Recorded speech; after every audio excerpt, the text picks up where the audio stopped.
സ്വാഗതം. കാണാത്തതും കേൾക്കാത്തതും. പോപ്പുലർ ഫ്രണ്ടിൻ്റെ നിരോധനം കേരളത്തിലെ ചില തലച്ചോറുകളെയും നാവുകളെയും വല്ലാതെ കുഴക്കുന്നുണ്ട്. അവർക്കൊന്നേ പറയാനുള്ളൂ: നിരോധിച്ചാൽ തീവ്രവാദം ഇല്ലാതാകില്ല, പകരം മറ്റെന്തോ ആണ് ചെയ്യേണ്ടത് പോലും. ശരിയാണ്, നിരോധിച്ചാൽ തീവ്രവാദം ഇല്ലാതാകില്ല എന്നു കരുതി നിയമവും പോലീസും കോടതികളും ഉണ്ടായിട്ടും കുറ്റകൃത്യങ്ങൾ ഇല്ലാതാകുന്നില്ലെങ്കിൽ പിന്നെ എന്തിനാണ് ഇവയൊക്കെ എന്നാരും ചോദിക്കാറില്ലല്ലോ. അല്ലെങ്കിൽ തന്നെ സംഘടനയെ നിരോധിച്ചാൽ ഉടനെ നാട്ടിൽ തീവ്രവാദം ഇല്ലാതാകുമെന്ന് ആരെങ്കിലും അവകാശപ്പെട്ടിരുന്നോ? അതൊന്നുമല്ല കാര്യം. NIA നടത്തിയ റെയ്ഡുകളും അറസ്റ്റുകളും പലരെയും ഞെട്ടിച്ചു. കേരളത്തിൽ ഒരു കാലത്തും നടക്കില്ല എന്ന് ആ പലരും വിശ്വസിച്ചു പോന്നവയാണിതൊക്കെ. പോപ്പുലർ ഫ്രണ്ടിൻ്റെ നിരോധനം ഇക്കൂട്ടർക്കൊന്നും ബോധിച്ചിട്ടില്ല. പലർക്കും ഉള്ളിൽ എതിർപ്പും ദുഃഖവുമുണ്ട്. പുറത്തു കാട്ടാൻ നിവൃത്തിയില്ല, വാ തുറന്ന് കുറ്റപ്പെടുത്താൻ ധൈര്യവുമില്ല. അതുകൊണ്ട് അവർ എതിർപ്പെല്ലാം വളച്ചു കെട്ടിയ വിമർശനത്തിൽ ഒതുക്കുന്നു എന്നേയുള്ളൂ. CPM ദേശീയ നേതാവ് സീതാറാം യെച്ചൂരിയും ചില കോൺഗ്രസ് നേതാക്കളും അടക്കമുള്ളവരുടെ നിലയും വാക്കുകളും അത്തരത്തിലാണ്.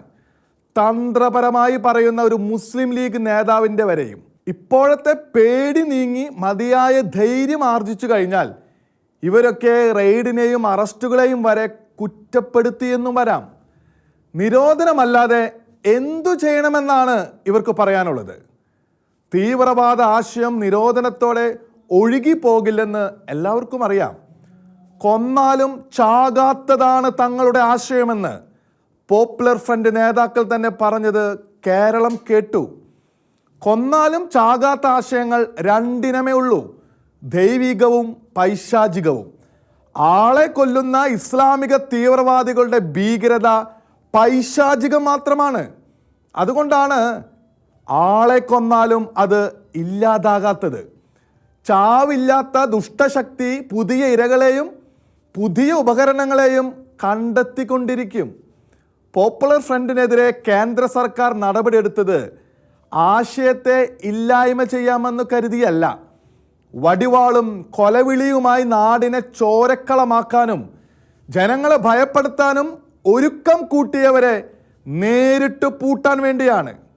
അവരുടെ തലയിലെ ആശയങ്ങൾ അവിടെ ഇരുന്ന് പുകയുമായിരിക്കും.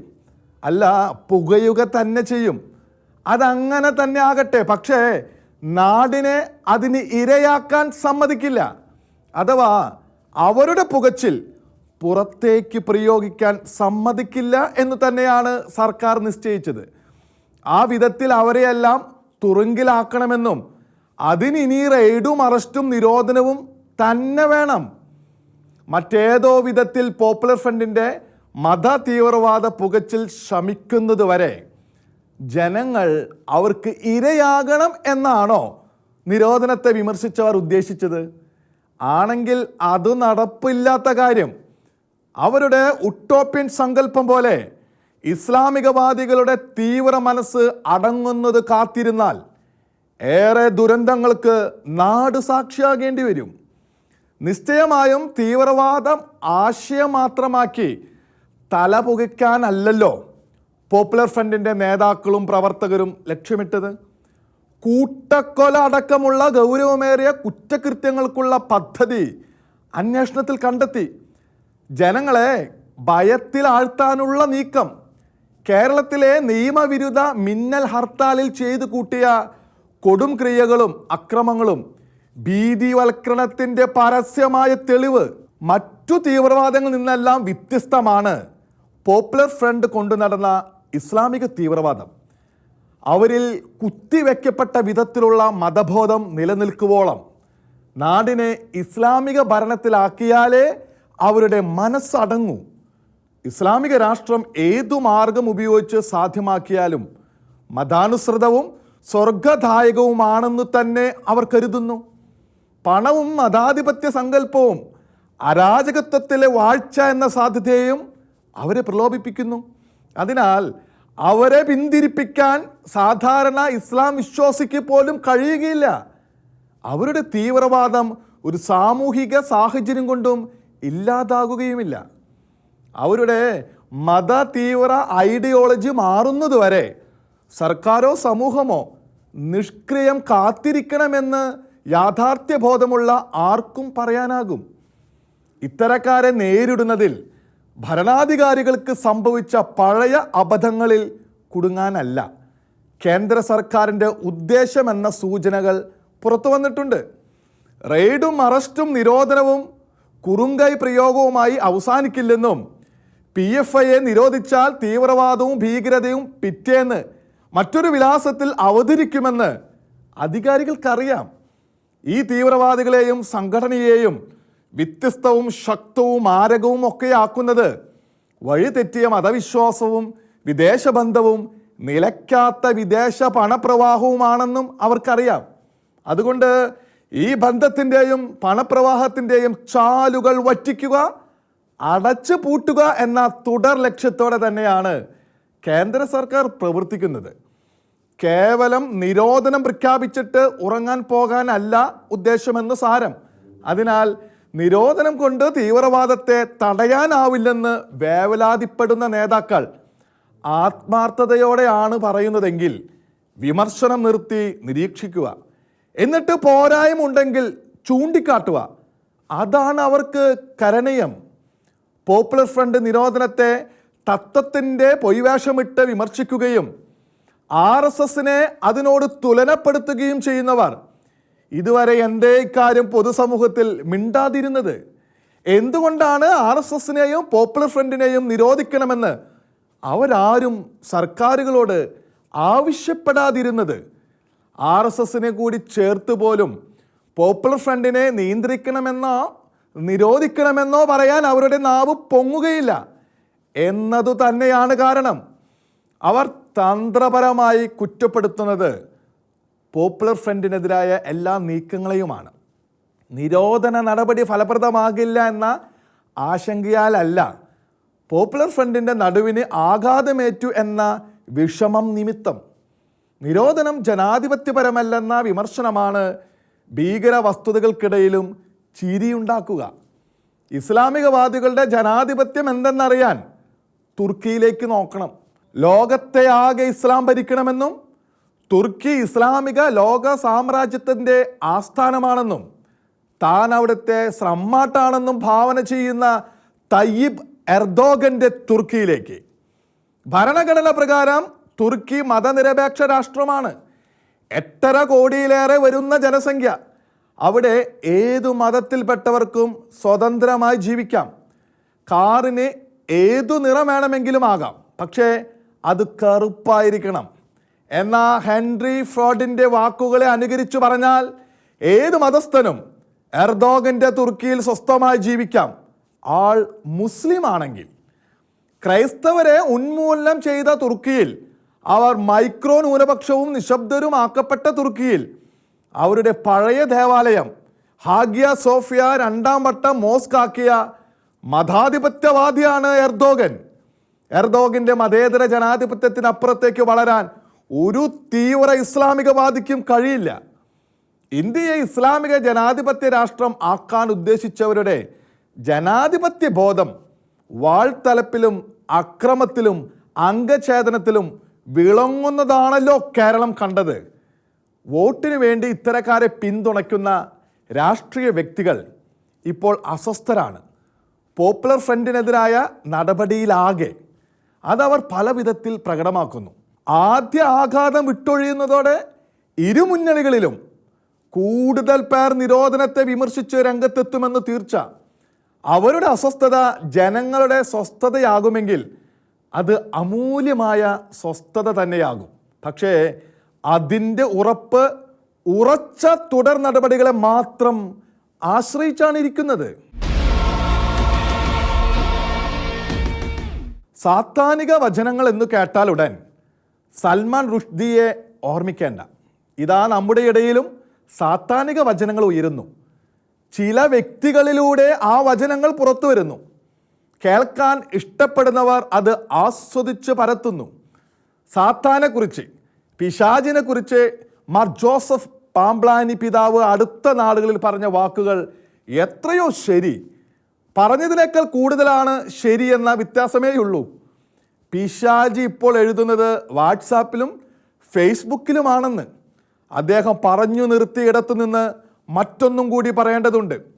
അതിനുശേഷം അല്പസമയത്തേക്ക് അതിനെ അഴിച്ചുവിടേണ്ടിയിരിക്കുന്നെന്ന വെളിപാട് പുസ്തകത്തിലെ വചനം, ആ വചനം പോലെ അഴിച്ചുവിട്ട മട്ടിൽ ആറാടുകയാണ് മാധ്യമ ലോകത്ത് സാത്താൻ ഇപ്പോൾ. പിശാച് ഇപ്പോൾ സംസാരിക്കുന്നത് യൂട്യൂബിലൂടെയുമാണ്. ചില യൂട്യൂബ് ചാനലിലൂടെയും യൂട്യൂബർമാരിലൂടെയും അപകടമറിയാതെയോ തൻ പോരിമയാലോ സ്വന്തം ചാനലും നാവും ദുഷ്ടാരൂപിക്ക് ലീസിന് കൊടുത്തിരിക്കുന്നു ചിലർ. അവരുടെ പ്രവർത്തനം രണ്ടു വിധത്തിലാണ്.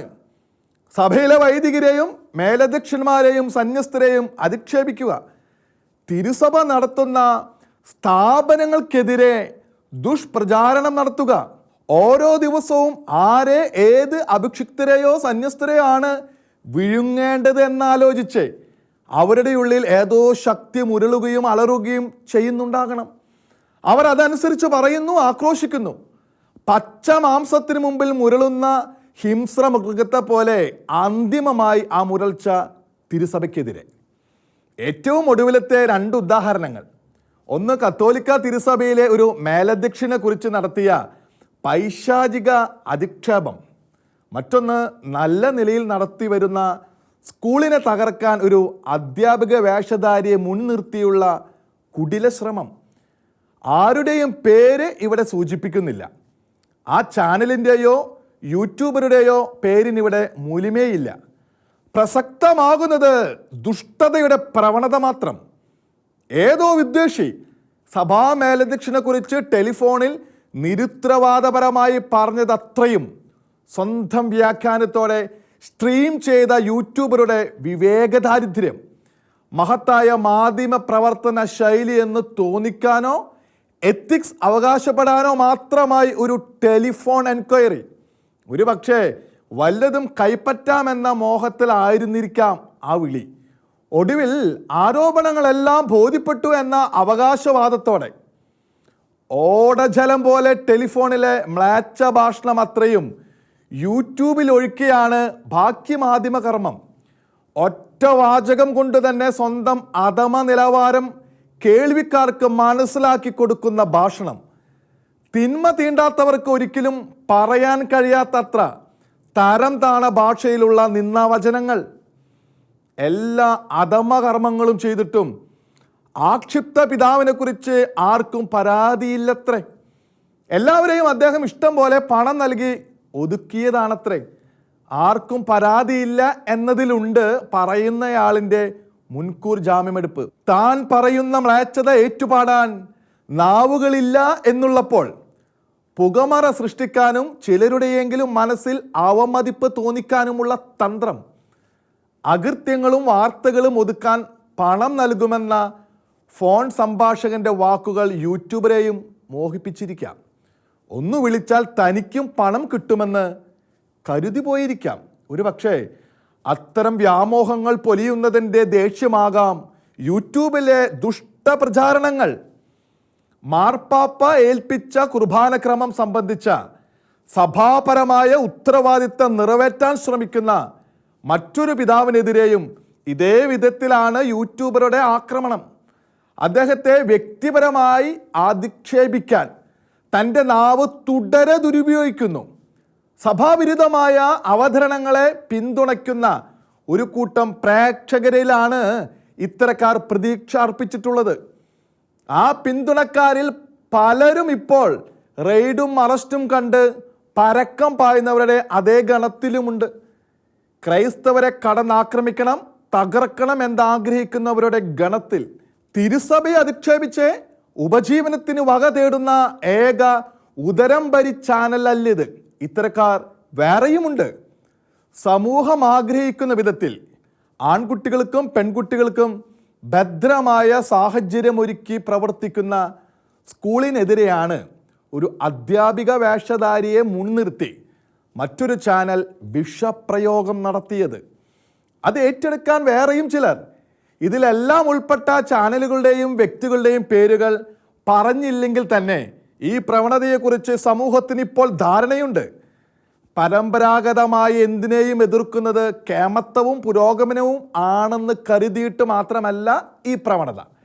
ഇതുവഴിയും വയർ നിറയ്ക്കാൻ വക കണ്ടെത്താമെന്ന ചിന്ത ചിലരെ പിടികൂടുന്നു.